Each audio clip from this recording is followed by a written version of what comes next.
This is the 37th time I have spoken to you from this office. Throughout the long and difficult period of Watergate, I have felt it was my duty to persevere. I have never been a quitter. To leave office before my term is completed is abhorrent to every instinct in my body. But as president, I must put the interests of America first. The biggest White House scandal. 5 people have been charged with breaking into the headquarters of the Democratic National Committee. Presidential press secretary called the incident a third-rate burglary. Nixon's life had Shakespearean overtones. He achieved great heights, but he's ground down by his own flaws. The Watergate scandal broke wide open today. He was as smart as a whip. He would not quit. The president has a responsibility to defend this office, which I shall continue to do. There was an effort made to somewhat contain the investigation. The cover-up had already begun, and Nixon was doomed. Therefore, I shall resign the presidency effective at noon tomorrow. Nixon was shy. Patriotic. Visionary. Nixon is this mass jumble of conflicting qualities. He was shy. He was awkward. He could be a very kind person, could be insecure. Suspicious. You could just feel his compassion. In a good sense. Nixon came from very humble origins in Southern California. Just a little old house, not pretentious, just something that everyday people, where they would live. That's where he grew up. When Nixon was a young boy, his little brother died. When Nixon was 18 or 19, his older brother, Harold, died. Dick just picked up the mantle at that point, and he was the eldest son and destined to become the leader in the family. Nixon, from a very early age, seems to have been drawn to public service. Service through politics is the way to go. Dick picked it up because he was a student of history. He just loved it. And Pat Nixon was the one that really, a new spirit in the family. Competitive, loved to laugh. Nixon understood himself to say that he was an introvert in an extrovert's profession. Nixon was not a natural. Nixon had to learn and study and work for every step he was able to take to the pinnacle of American politics. Nixon spent his whole life winning and losing and coming back. He was a relentless fighter. Not 1 cent of $18,000 or anybody else. I am a man who is aggressive. I am a man who will not battle for the things I believe in. And there was something admirable about this. He was not a quitter. I'm not a quitter. I don't believe that I ought to quit, because I'm not a quitter. He had been in the House of Representatives. He had gone on to the Senate at a very young age. He had become vice president before he was 40 years old. Perseverance is why he could come back from the defeats. John F. Kennedy defeated GOP standing bearer Richard Nixon. I think he started figuring out how he was going to get back into public life right away. What should I call you? Jack, I wouldn't really worry about that. I've been called everything. When Richard Nixon lost the governor's race in California in 1962, the reporters thought he was finished. You don't have Nixon to kick around anymore. Because, gentlemen, this is my last press conference. But the thing about Nixon is that he never gave up. He never quit. Nixon will announce within the next week that he will run again for president. Not so much that he will run again, it's that he will never really stop. Richard Nixon was the biggest loser in American politics, and 4 years later, as he was raising his hand as President of the United States, people could not believe it. I, Richard Milhouse Nixon, do solemnly swear. In these difficult years, America has suffered from a fever of words. We cannot learn from one another until we stop shouting at one another. Richard Nixon was taking over the presidency of the United States during the greatest social, moral, cultural crisis and division in the country since the Civil War. You have the assassinations of Martin Luther King and Bobby Kennedy. Full integration in the South has still not happened. Our families were coming apart by a war that we didn't fully grasp.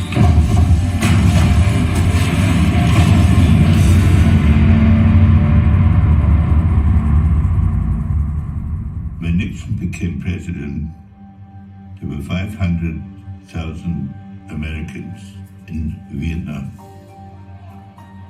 Nixon saw youth and others mobilized around an anti-war movement.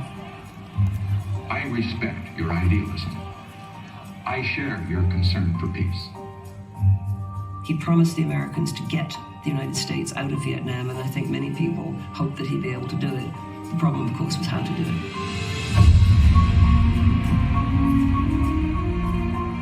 And one cannot end a war by simply walking out of it as an American strategy. The president was determined to end the war on an honorable basis, but there were certain controversial decisions he had to make. I would rather be a one-term president and do what I believe was right.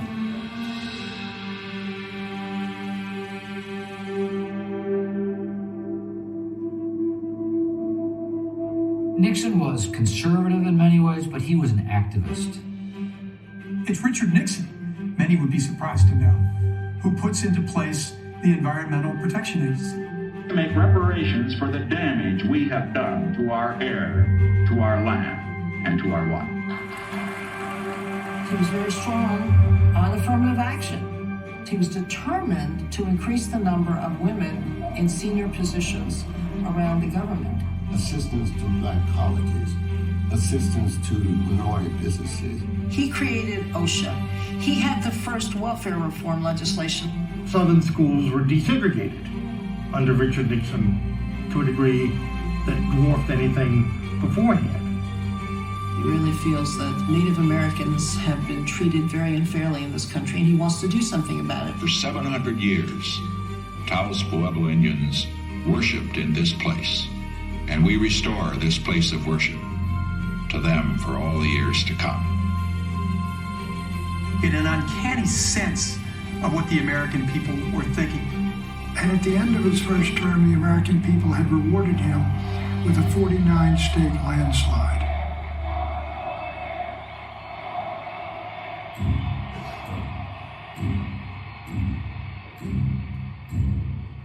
Nixon was a great intellect. He had a capacious mind, and writing was a way for him to formulate his thoughts. Late at night, he would go to his hideaway or to the Lincoln sitting room, and he would sit there for hours making notes. I don't know how many thousands of yellow pads he went through in his lifetime. He was at work early. He stayed late. He was extraordinarily disciplined. His nickname in law school was Iron Butt, because he could sit there so long and study. He was always willing to work harder than the next guy in order to achieve more. Nixon had a vision of peace based on a long and deep study of international relations. No one comes close, in my opinion, to Nixon's grasp of foreign policy and his strategic approach. When the communists took over in China, Mao made a very famous speech in which he said China in the Cold War would lean towards the Soviet bloc. This is at the height of the Cold War, when we feared the Soviet menace. There can be no stable and enduring peace without the participation of the People's Republic of China and its 750 million people. The president felt that if we started doing business with China, we would get the Soviet Union's attention. He said, I'm going to go to Peking and I'm going to go to Moscow. Peking, historic site for an unprecedented meeting between East and West. That handshake went out all over the world, and it sent a tremendous message. For an American president to be sitting there in Beijing talking to Chairman Mao This showed that something had changed. Nixon was in his element with world leaders. He could discuss issues of peace on the basis of common objectives. He goes to the Soviet Union, first president ever to go to Moscow. He personally negotiates an arms control treaty. We shall sometimes be competitors, but we need never be enemies. Nixon provided a vision for peace in which all significant countries could participate. The President of the United States had been walking on the wall of China. The President of the United States was walking the streets of Moscow. We now hear when a statesman does something bold, Or something courageous, visionary, Transformative. something dramatic, Someone you don't expect. Complete surprise. historically important, which changes world politics forever. They call it his Nixon to China moment.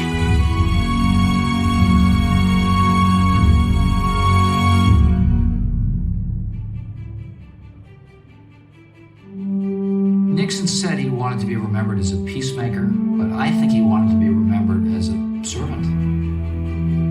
Nixon lives for 2 decades after resigning the presidency in 1974. And against all odds, Richard Nixon becomes a valued advisor to Ronald Reagan, to George H.W. Bush, and remarkably, to Bill Clinton. He was a statesman who sought to build a lasting structure of peace. 5 presidents attend his funeral. And Clinton urges in his eulogy for people to judge Richard Nixon on the entirety of his political career. He had so many ideas. He put the prestige and power of his office on the line to make sure that things would go forward in America. He had, in my opinion, very clear goals to leave this country better than he found it. And I think that propelled him. History is made by humans. Nixon was intensely human. He did have flaws, but his very ability to overcome those flaws, to fight against his fears and his weaknesses, gave him a kind of power and drive that led him to do great things. The greatness comes not when things go always good for you, but when you take some knocks.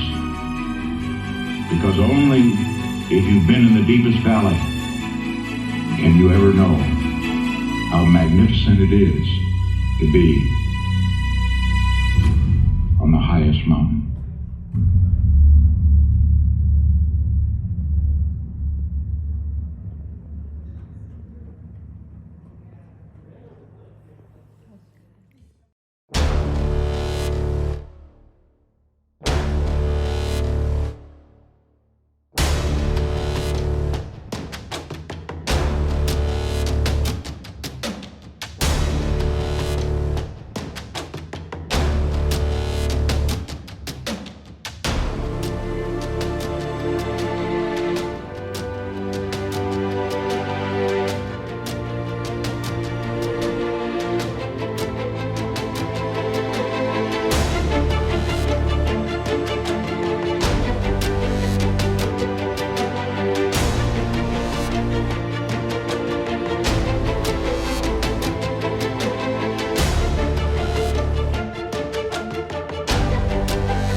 presidential audience, you would be coming in through that entrance. And his private entrance this way would go to his private office and his dining room office and other facilities. Yeah, don't touch that because security door. Anyway, Mrs. Nixon decided to decorate it, and the first time with this beautiful, vibrant color of blue and gold. Those chairs right here, these are exact replicas of the Jeffersonian chairs. She had gone and gotten the double cane back, had the real poster to match the two chairs that the president would have here, okay? Now, he also chose, you know who that fella is up there?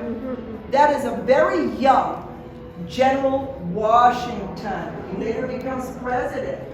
And he had just been promoted there. He's in his early 40s. General of the Continental Army. How old, John? How old? He was young. President Nixon was to exchange and take that out and put in at least 2 other photos, or paintings rather, of the president. The niches that you see here and the birds on top are original.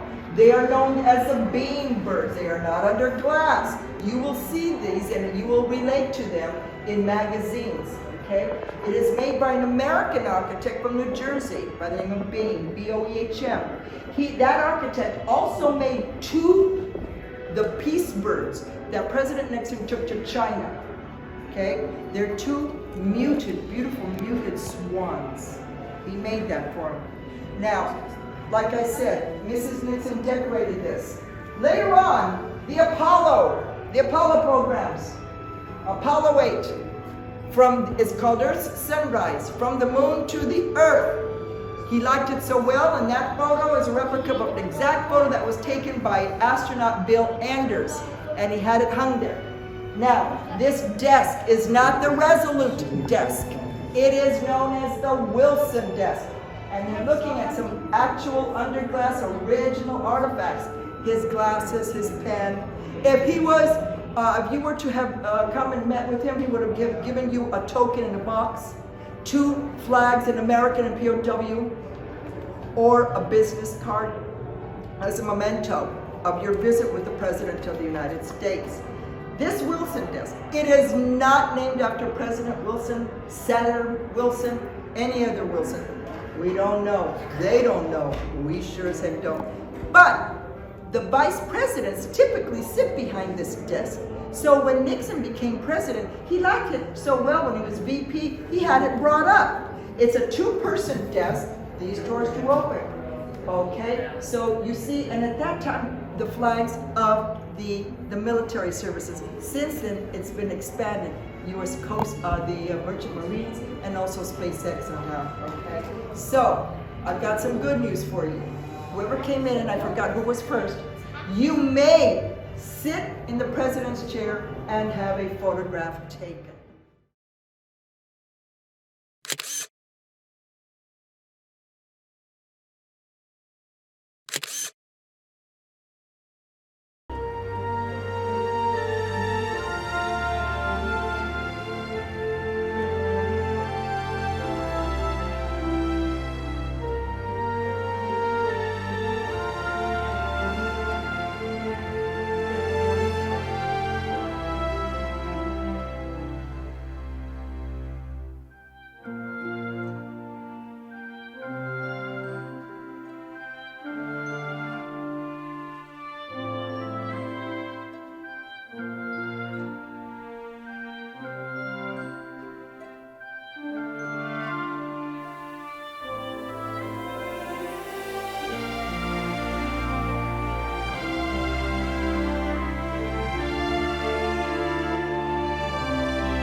Thank you. Well, members of the Cabinet, members of the White House staff, all of our friends here, I think the record should show that this is one of those spontaneous things that we always arrange whenever the President comes in to speak. And it will be so reported in the press, and we don't mind, because they've got to call it as they see it. But on our part, believe me, it is spontaneous. You are here to say goodbye to us, and we don't have a good word for it in English. The best is au revoir. We'll see you again.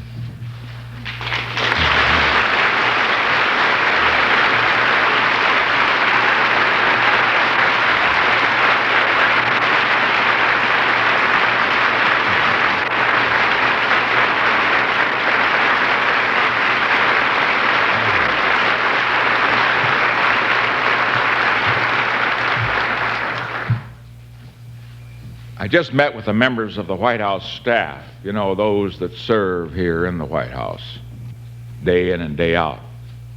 And I asked them to do what I ask all of you to do, to the extent that you can and are, of course, are requested to do so, to serve our next president as you have served me and previous presidents, because many of you have been here for many years, with devotion and dedication.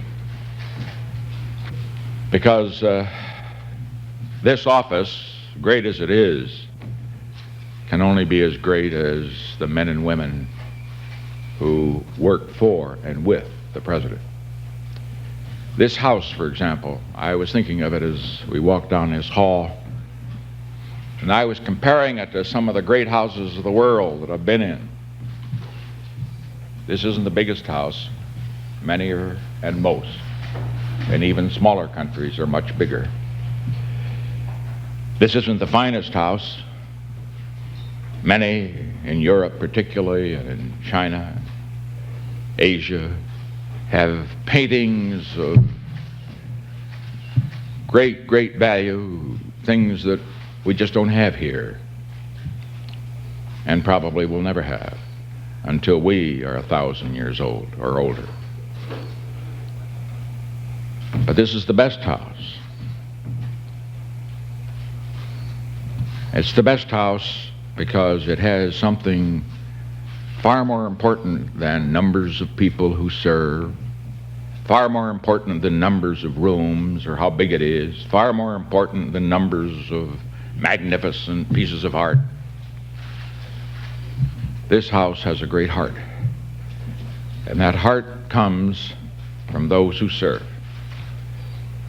I was rather sorry they didn't come down. We said goodbye to them upstairs. But they're really great. And I recall after so many times I've made speeches, they've been some of them pretty tough. You'd always come back, or after a hard day, and my days usually have run rather long, I'd always get a lift from them, because I might be a little down, but they always smiled. And so it is with you. I look around here and I see so many in this staff that, you know, I should have been by your offices and shaken hands, and I'd love to have talked to you and found out how to run the world. Everybody wants to tell the president what to do. And boy, he needs to be told many times, but I just haven't had the time. But I want you to know that each and every one of you, I know, is indispensable to this government. I'm proud of this cabinet. I'm proud of all the members who have served in our cabinet. I'm proud of our sub-cabinet. I'm proud of our White House staff. As I pointed out last night, Sure, we've done some things wrong in this administration. And the top man always takes the responsibility, and I've never ducked it. But I want to say one thing we can be proud of. 5.5 years. No man or no woman came into this administration and left it with more of this world's goods than when he came in. No man or no woman ever profited at the public expense or the public till. That tells something about you. Mistakes, yes, but for personal gain, never. You did what you believed in, sometimes right, sometimes wrong. And I only wish that I were a wealthy man. At the present time, I've got to find a way to pay my taxes. And if I were, I'd like to recompense you for the sacrifices that all of you have made to serve in government.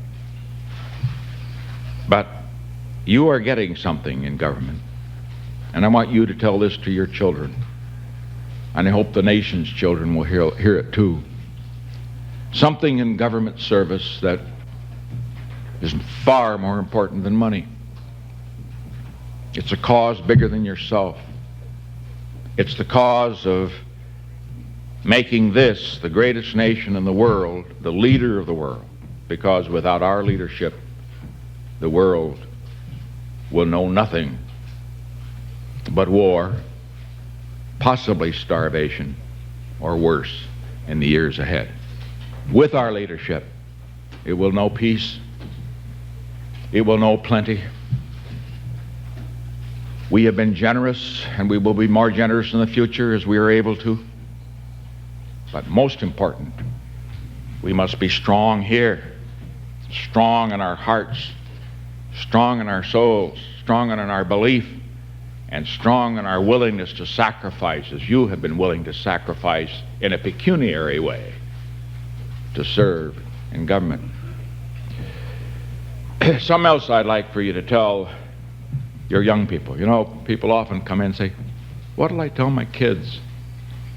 You know, they look at government and it's sort of a rugged life, and they see the mistakes that are made. They get the impression that everybody is here for the purpose of feathering his nest.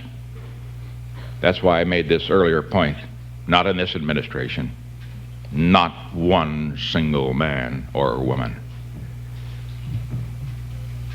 And I say to them, there are many fine careers.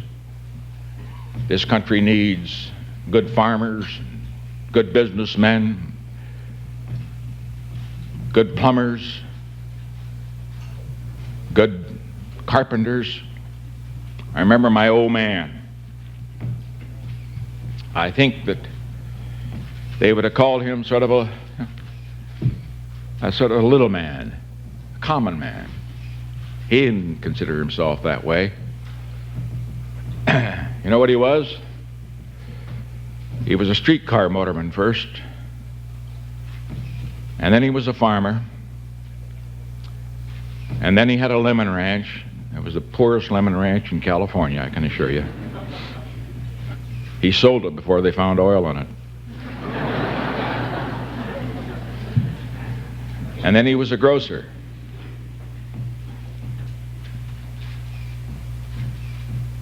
But he was a great man, because he did his job, and every job counts up to the hilt, regardless of what happened. Nobody will ever write a book probably about my mother. Well, I guess all of you would say this about your mother.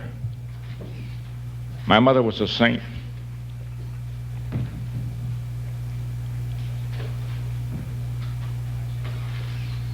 And I think of her, 2 boys dying of tuberculosis,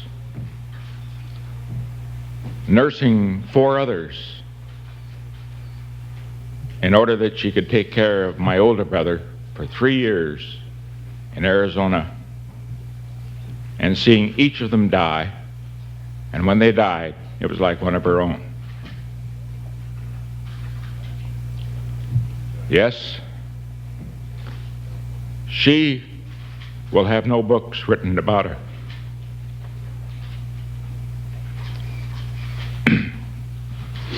But she was a saint. Now, however, we look to the future. Had a little quote in a speech last night from T.R. As you know, I kind of like to read books. I'm not educated, but I do read books. And the T.R. quote was a pretty good one.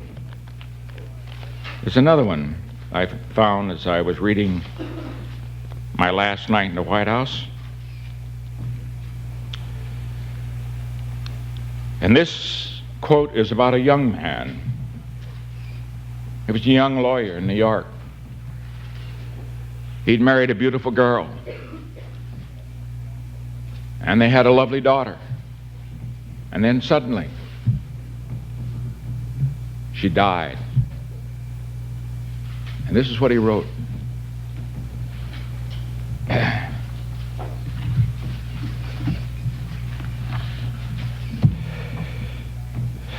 This was in his diary.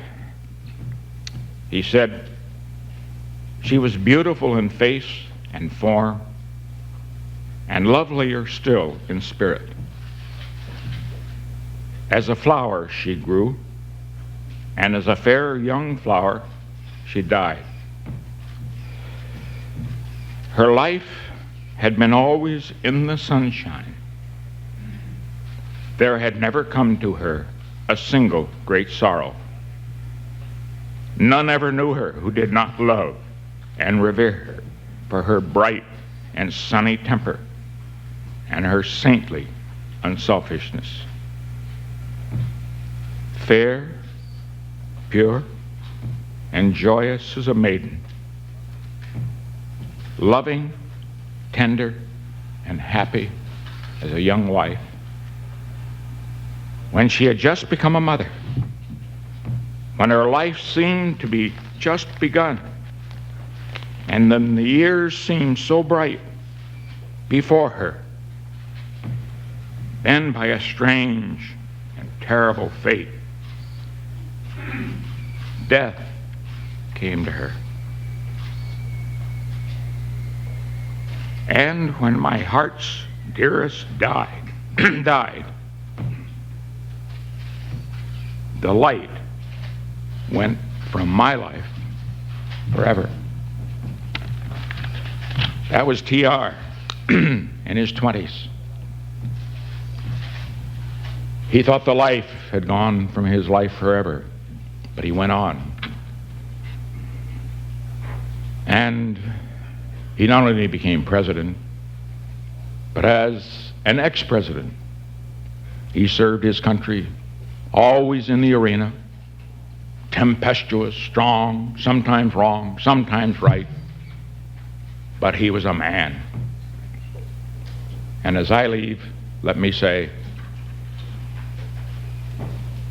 that's an example I think all of us should remember. We think sometimes when things happen that don't go the right way, we think that when you don't pass the bar exam the first time, I happened to, but I was just lucky. I mean, my writing was so poor, the bar examiner said, "We just got to let the guy through." We think that when someone dear to us dies, we think that when we lose an election, we think that when we suffer a defeat, that all is ended. We think, as T.R. said, that the light had left his life forever. Not true. only a beginning, always. The young must know it. The old must know it. It must always sustain us, because the greatness comes not when things go always good for you, but the greatness comes, and you're really tested, when you take some knocks, some disappointments, when sadness comes. Because only if you've been in the deepest valley can you ever know how magnificent it is to be on the highest mountain. And so I say to you on this occasion, we leave proud of the people who have stood by us and worked for us and served this country. We want you to be proud of what you've done. We want you to continue to serve in government if that is your wish. Always give your best. Never get discouraged. Never be petty. Always remember, others may hate you, but those who hate you don't win unless you hate them. And then you destroy yourself. And so we leave with high hopes, in good spirit, and with deep humility, and with very much gratefulness in our hearts. I can only say to each and every one of you, we come from many faiths. We pray perhaps to different gods, but really the same God in a sense. But I want to say for each and every one of you, not only will we always remember you, not only will we always be grateful to you, but always you will be in our hearts, and you will be in our prayers. Thank you very much.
President Nixon's father, Frank Nixon, purchased 8.2 acres in 1912, and he built the house in 1912. He purchased a kit, and so the house came from a kit, but it wasn't a Sears Roebuck kit, and they don't know where he bought the kit. He also planted that California pepper tree the same year that he built the house. He planted oranges and lemon trees. The lemon crop did well, the orange crop didn't do so well. So after 10 years, they sold the property and moved back to Whittier, where they came from. When President Nixon was buried, they had his funeral over in this area. And they took down the fence and they had bleachers out there for the people. There were 5 presidents here for his funeral. I think we'll go inside because we've got other people that will be waiting for the next tour. So it's only 900 square feet, the house. If you'll please go over to the bedroom.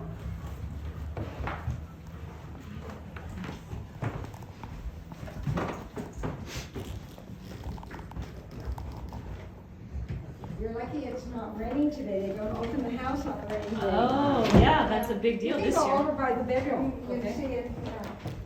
I've seen it. So I don't need to do that. That's the bedroom where President Nixon was born. He was the only one of the boys that was born here at home. And he was born on that exact bed on a cold January 9th night of 1913. About 95% of what's in the house is original. Everything in that bedroom is original. The quilt on the bed was a gift to his parents for their wedding, and it was made in 1876. The pictures on the bureau are of his paternal grandparents. There's a family Bible and one of his parents' glasses over sitting there. Now, above the bed are picture frames that were made by President Nixon when he was a Boy Scout, and he gave them to his mother for a Mother's Day gift. Now, around this table is where they ate their dinner, but then his father would call the boys around the table, and he would give them different topics to discuss, and they would discuss it, and President Nixon credits his father for giving him good debating skills, because they would have discussions almost every night. Now, over there is the original high chair that all 5 Nixon boys used. And here is the original Nixon library. Now, no televisions, no computers, so they did a lot of reading. Up above is a picture of Frank and Hannah Nixon with Julie and Trish when they were little girls. Now, because President Nixon liked to read so much, one of the favorite things to read was the National Geographic magazine. These are all original. One of them is from 1917, and I can't remember the other 2 dates. But his family couldn't afford to subscribe to it, but his aunt did. And so when she finished with the magazines, she would give them to him so that he could look at them. And he would go through and find all these places around the world that he wanted to visit, which he got to eventually. Now, above the china cabinet is a collage of the brothers. They were each approximately 4 years old when each picture was taken. The floor is creaky, don't worry about it, it's old. The first picture is of his brother Harold, and he was approximately 3 years old when he moved into the house here in Yorba Linda. He died at the age of 23 of tuberculosis. The second picture is President Nixon, and as I said, he was the only one born in the house. The third picture is of his brother Francis Donald. He was named after his father, so he went by his middle name Don. And it was because of his wife that we are so lucky to have so many original pieces. When Hannah Nixon died a few years before President Nixon became president, his wife gathered all her belongings and put them all into storage. So that's why we were so lucky to have these things. The fourth picture is his brother Arthur, and he was 7 years old when he passed away of tuberculosis. So it was quite prevalent at that time. And I believe that his mother took both of the boys that had tuberculosis over to Arizona, as well as other children, for a while. Then the fifth picture is of his brother Edward, who never lived in Yorba Linda. He was born when they moved back to Whittier. Now, here is a picture of Frank and Hannah Nixon on their wedding day, and these are wedding gifts that they received. Here's a picture of Hannah Nixon and her sisters and one of her brothers. Now, Frank Nixon built the house, but he didn't have any heat. So eventually he decided he needed to put in a fireplace, so he put the fireplace in. And he did such a good job building the fireplace that many of his neighbors asked him to build fireplaces for him too. And that was a way that he made some extra money for the family. Now, he also remodeled the house. This was a second bedroom when it was originally built, but they didn't have a bathroom. So he decided to put in a bathroom and a sewing room for his wife, and then up in the attic, he put the stairs going up to the attic and built a bedroom for the 4 boys up in the attic. We can't go up there because it's very narrow and dangerous, so when you walk out, there's a picture of the bedroom right by the back door. Now, they played musical instruments also in the evening. So President Nixon was an accomplished piano player. He played the violin, the clarinet, the saxophone, and the accordion. Now, over here are the original dishes. The blue and white ones were every day, and the other china dishes were when they had company.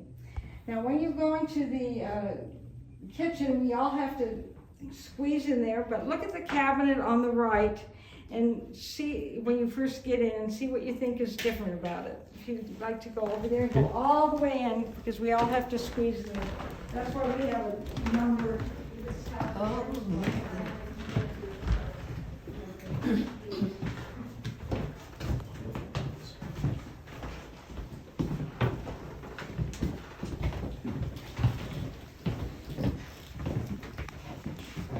Okay, so what's different about that cabinet? Exterior to the house. The what? It's exterior to the house. Well, it goes out, but the shelves are mesh. Yes, I saw that. So the air comes from underneath the house to keep everything cool. It's called a California cooler. Yeah. So it'll keep the fruit and vegetable that they put in there cool, because they didn't have refrigeration, but they did have an ice box. And there's the sign for the ice. Now, both the ice box and the stove are not original, but they're from that time period. The pots and pans and the utensils are original, as is the cookbook over here called the Presidential Cookbook that Mrs. Nixon had when she, be careful, don't hit your head on the utensils. Now, over there to the left is the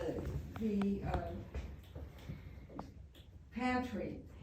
That's where Mrs. Nixon would do her canning, grind the meat, or any other thing that she needed to do. Now today we tear that wall out and make the kitchen bigger, but then that's the way they did things. Now originally they had that little bathtub that's in the bathroom over there in here, because that's where they originally had it. So when they would warm the water up, they'd pour it in the bathtub. They'd fill it up once, and all boys would take the bath from the same one, so they always hoped they were first. Now there's also a saddle in there that belonged to Frank Nixon, and he would ride around town on his horse. Then past the pantry you would see the narrow stairs going up to the attic, and then past that is the sewing room. So this is one of the few places in the world where you can be where someone was born and walk a few steps to where they lay in peace. Yeah. So I hope you enjoyed this. Thank you. Going sort of fast today because you have a lot of people on a nice day, right? Yes. Now that we have nice weather. Yeah, it is. I know all of a sudden everybody came out. And the house is closed when it rains. Yeah. Yeah. So, thank you very much. And you can all Thank look you in for the there if you tour. can. Thank you. Thank Thank you. you And very don't much forget- for the You're tour. welcome. And don't forget to look at the picture. Thank you so much. You're welcome.